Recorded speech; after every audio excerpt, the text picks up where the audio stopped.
సువ్రతః. ఓం సువ్రతాయ నమః.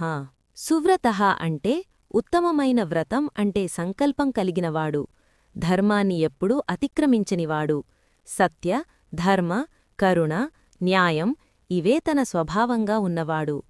భగవంతుడు సృష్టి, స్థితి, లయాలను ఎప్పుడూ తన ధర్మనియమాన్ని వదలడు. అందుకే ఆయనే సువ్రతః, పరమధర్మవ్రతధారి.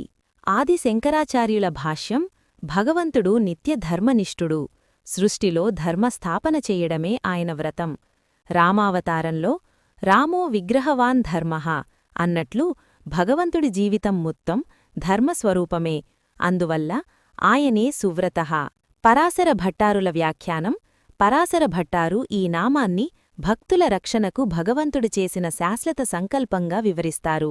భక్తులను కాపాడటం, అధర్మాన్ని నిర్మూలించటం, ధర్మాన్ని స్థాపించటం ఇదే ఆయన మహావ్రతం. ఈ వ్రతంలో ఆయన ఎప్పుడూ విఫలమవ్వడు. అందుకే ఆయనే సువ్రతః. సుముఖః. ఓం సుముఖాయ నమః. సు అనే ఉపసర్గ శుభం, మంగళం అనే అర్థాన్నిస్తే, ముఖ అంటే దర్శన స్వరూపం. అందువల్ల భగవంతుడు దర్శనమాత్రంతోనే శుభాన్ని కలిగించేవాడు, భక్తుడివైపు కరుణతో ప్రసన్నంగా చూసేవాడు అనే భావం ఇందులో దాగి ఉంది. తత్వార్థంగా ఆయన ముఖం కేవలం దేహావయవం కాదు, జ్ఞానప్రకాశం, కరుణ, అభయానికి ప్రతీక. భగవంతునివైపు మనస్సు తిరిగిన క్షణమే అజ్ఞానం శాంతించి శుభఫలాలు ప్రబలుతాయి.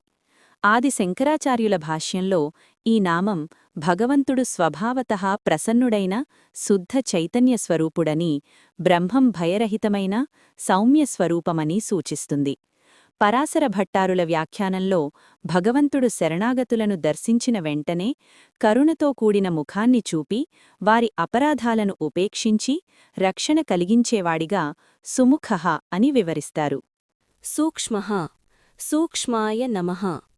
సూక్ష్మః అనే విష్ణు సహస్రనామం భగవంతుడు ఇంద్రియాలకు, స్థూలబుద్ధికి అందనంత సన్నిహితమైన పరబ్రహ్మస్వరూపుడని సూచిస్తుంది. తత్వార్థంగా ఆయన కారణస్వరూపుడై పంచభూతాలు, మనసు, ప్రాణం అన్నిటికన్నా అంతర్లీనంగా నివసిస్తాడు. ఆది శంకరాచార్యుల భాష్యంలో ఈ నామం బ్రహ్మం అతి సూక్ష్మమైన చైతన్య స్వరూపం కావడం వల్ల అజ్ఞానులకు గ్రాహ్యం కాదని, జ్ఞానులకు మాత్రమే స్వయం ప్రకాశమవుతుందని వివరిస్తారు. పరాశర భట్టారుల వ్యాఖ్యానంలో భగవంతుడు భక్తుల హృదయంలో అంతర్యామిగా, అత్యంత సూక్ష్మంగా నివసిస్తూ వారి సంకల్పాలను కూడా తెలుసుకొని కరుణతో అనుగ్రహించేవాడిగా సూక్ష్మః అనే నామం భావింపబడుతుంది. సుఘోషః. ఓం సుఘోషాయ నమః. సుఘోషః అనే విష్ణు సహస్రనామం భగవంతుని మంగళమయమైన దివ్యనాదస్వరూపాన్ని సూచిస్తుంది. తత్వార్థంగా వేదఘోష, ఓంకారధ్వని, పాంచజన్య శంఖనాదం రూపంగా లోకమంతటా శుభం, ధర్మబోధను వ్యాప్తి చేసేవాడే సుఘోషః. ఆది శంకరాచార్యుల భాష్యంలో ఈ నామం బ్రహ్మజ్ఞానాన్ని ప్రకటించే శుద్ధ నాదస్వరూపాన్ని తెలియచేస్తుంది. నాదమే జ్ఞానోదయానికి కారణమని వారు సూచిస్తారు. పరాశర భట్టారుల వ్యాఖ్యానంలో భగవంతుడు తన దివ్యనాదం ద్వారా భక్తుల భయాన్ని తొలగించి శరణాగతులకు ధైర్యం, ఆనందం కలిగించేవాడని వివరించబడుతుంది. సుఖదః. ఓం సుఖదాయ నమః. సుఖదః అనే విష్ణు సహస్రనామం భగవంతుడు సమస్త జీవులకు సుఖాన్ని ప్రసాదించేవాడని తెలియజేస్తుంది. తత్వార్థంగా లౌకిక సుఖాలు కర్మఫలాల వల్ల తాత్కాలికంగా లభించినా నిజమైన నిత్యసుఖం పరమాత్మ సాక్షాత్కారంతోనే కలుగుతుంది. ఆ పరమ సుఖాన్ని అందించేవాడే సుఖదః. ఆది శంకరాచార్యుల భాష్యంలో ఈ నామం బ్రహ్మానంద స్వరూపుడైన భగవంతుడు జ్ఞానులకి ఆత్మానందాన్ని ప్రసాదిస్తాడని సూచిస్తుంది. పరాశర భట్టారుల వ్యాఖ్యానంలో భగవంతుడు భక్తుల ఆశ్రయంగా ఉండి వారి దుఃఖాలను తొలగించి శరణాగతులకు ఇహపర సుఖాలను దయతూ ప్రసాదించేవాడని ఈ నామం వివరిస్తుంది. సుహృత్. ఓం సుహృదే నమః. సుహృత్ అనే విష్ణు సహస్రనామం భగవంతుడు సమస్త జీవులకు నిజమైన మిత్రుడని సూచిస్తుంది. తత్వార్థంగా ఆయన స్వార్థం లేకుండా, ప్రతిఫలం ఆశించకుండా జీవుల హితాన్ని కోరేవాడు. అంతర్యామిగా ఉండి సరైన మార్గానికి ప్రేరేపించేవాడు సుహృత్.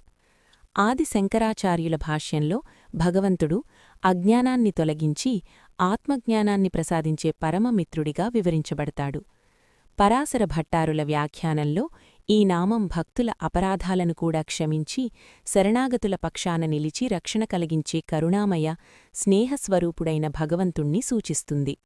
మనోహరః. ఓం మనోహరాయ నమః. మనోహరః అనే విష్ణు సహస్రనామం భగవంతుడు జీవుల మనస్సును ఆకర్షించి బంధించేవాడని సూచిస్తుంది. తత్వార్థంగా ఇంద్రియ సుఖాల వైపు పరుగెత్తే మనస్సును తన దివ్య గుణాలు, లీలలు, సౌందర్యంతో తన వైపు తిప్పుకునేవాడే మనోహరః. ఆది శంకరాచార్యుల భాష్యంలో ఈ నామం బ్రహ్మస్వరూపం మనస్సును ఉపశమింపజేసి వికారాల నుండి విముక్తిని కలిగిస్తుందని అర్థం చేయబడుతుంది. శుద్ధమైన మనస్సు బ్రహ్మానుభవంలో లీనమవుతుంది. పరాశర భట్టారుల వ్యాఖ్యానంలో భగవంతుడు తన మంగళస్వరూపం, కరుణ, లావణ్యంతో భక్తుల హృదయాలను స్వయంగా ఆకర్షించి తన సేవలో నిలిపే అనుగ్రహ స్వరూపుడిగా మనోహరః అనే నామం వివరిస్తుంది. జితక్రోధః. ఓం జితక్రోధాయ నమః.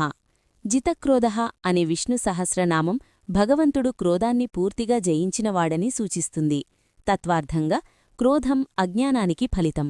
పరమాత్ముడు నిర్వికారుడు కాబట్టి ఆయనలో కోపానికి స్థానం లేదు. ఆయన క్రోధరహితత్వమే లోకవ్యవస్థను సమంగా నిర్వహించే ధర్మస్వరూపం. ఆదిశంకరాచార్యుల భాష్యంలో ఈ నామం బ్రహ్మం రాగద్వేషాలకు అతీతమైన శుద్ధ చైతన్యమని తెలియజేస్తుంది. జ్ఞానస్వరూపుడైన భగవంతునికి కోపం ఉపాధివశాత్తే కనపడుతుంది. పరాశర భట్టార్ల వ్యాఖ్యానంలో భగవంతుడు భక్తుల అపరాధాలను సహించి దండనకు బదులు అనుగ్రహాన్నే ప్రధానంగా చూపే కరుణామయుడుగా జితక్రోధః అని వివరిస్తారు. వీరబాహువు అనే విష్ణు సహస్రనామం భగవంతుని అపరిమిత శక్తి, పరాక్రమాన్ని సూచిస్తుంది. తత్వార్థంగా ఆయన బాహువులు ధర్మ సంరక్షణకు, అధర్మ నాశనానికి కార్యసాధక శక్తుల ప్రతీకలు. జీవులను కాపాడే పరమవీరత్వం ఇందులో వ్యక్తమవుతుంది. ఆదిశంకరాచార్యుల భాష్యంలో ఈ నామం బ్రహ్మశక్తి సృష్టి, స్థితి, లయక్రియలుగా వ్యక్తమవుతుందని అర్థం. ఆ శక్తి బాహురూపంగా ఉపచారంగా చెప్పబడింది. పరాశర భట్టారుల వ్యాఖ్యానంలో భగవంతుడు తన వీరబాహువులతో భక్తులలో శరణాగతులుగా స్వీకరించి శత్రువుల నుండి రక్షించే పరమపాలకుడని ఈ నామం విశేషంగా వివరిస్తుంది. విదారణః. ఓం విదారణాయ నమః. విదారణః అనే విష్ణు సహస్రనామం భగవంతుడు అజ్ఞానం, పాపం, అధర్మాన్ని చీల్చి నాశనం చేసేవాడని సూచిస్తుంది. తత్వార్థంగా ఆయన కృపతో జీవుల హృదయంలోని అజ్ఞానగ్రంథులు విచ్ఛిన్నమై సత్యజ్ఞానం ప్రకాశిస్తుంది. ఆది శంకరాచార్యుల భాష్యంలో ఈ నామం బ్రహ్మజ్ఞానం, అజ్ఞానావరణాన్ని భేదించి ఆత్మస్వరూపాన్ని వెల్లడించేదిగా వివరించబడుతుంది. పరాశర భట్టారుల వ్యాఖ్యానంలో భగవంతుడు భక్తులకు విరోధమైన శత్రువులను, పాపబంధాలను చీల్చి తొలగించి శరణాగతులకు అభయాన్ని ప్రసాదించేవాడిగా విదారణః అని వివరిస్తారు.